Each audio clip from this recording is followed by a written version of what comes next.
घर के जो ज्येष्ठ पुत्र होते हैं, माँ को अपने बड़े पुत्र का नाम भी नहीं लेना चाहिए। अगर घर में माँ अपने बड़े पुत्र का नाम लेती है तो वो बेटा सदैव दुखी रहता है। आपने अपने घर में देखा होगा, बड़े पुत्र ज्येष्ठ पुत्र का मतलब सबसे बड़ा हो, लेकिन आपके घर में सबसे बड़ी बेटी है और उसके बाद में बेटा हो तो वो ज्येष्ठ नहीं माना जाएगा। लेकिन सबसे बड़े पुत्र हुआ है, ज्येष्ठ पुत्र हैं, उसके बाद में अन्य पुत्र हैं, बेटियां हैं, तो बेटा सबसे बड़ा हो जाता है। कभी भी अपने ज्येष्ठ पुत्र का नाम लेकर के बुलाना नहीं चाहिए। अगर आप अपने बड़े पुत्र का नाम लेकर के बार बार बुलाती हैं तो आपका बेटा किसी न किसी रूप से दुखी ही दुखी रहता है। तन से, मन से, धन से किसी न किसी रूप से दुखी रहता है। चाहे आप अपने बड़े पुत्र को कितना भी प्रॉपर्टी क्यों न दो, लेकिन वो बेटा किसी न किसी रूप से दुखी रहेगा, परेशान रहेगा।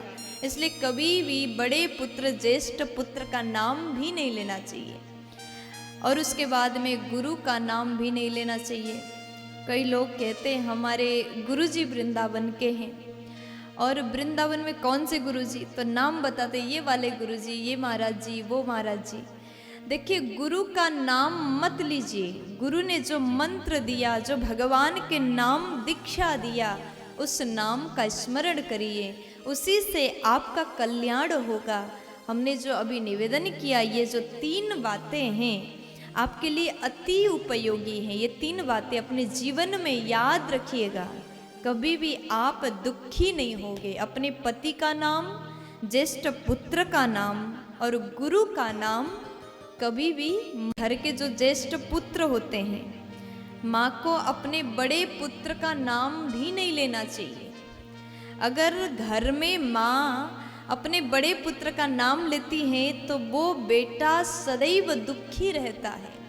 आपने अपने घर में देखा होगा, बड़े पुत्र ज्येष्ठ पुत्र का मतलब सबसे बड़ा हो, लेकिन आपके घर में सबसे बड़ी बेटी है और उसके बाद में बेटा हो तो वो ज्येष्ठ नहीं माना जाएगा।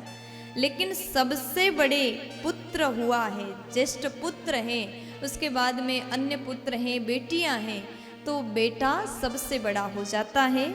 कभी भी अपने ज्येष्ठ पुत्र का नाम लेकर के बुलाना नहीं चाहिए।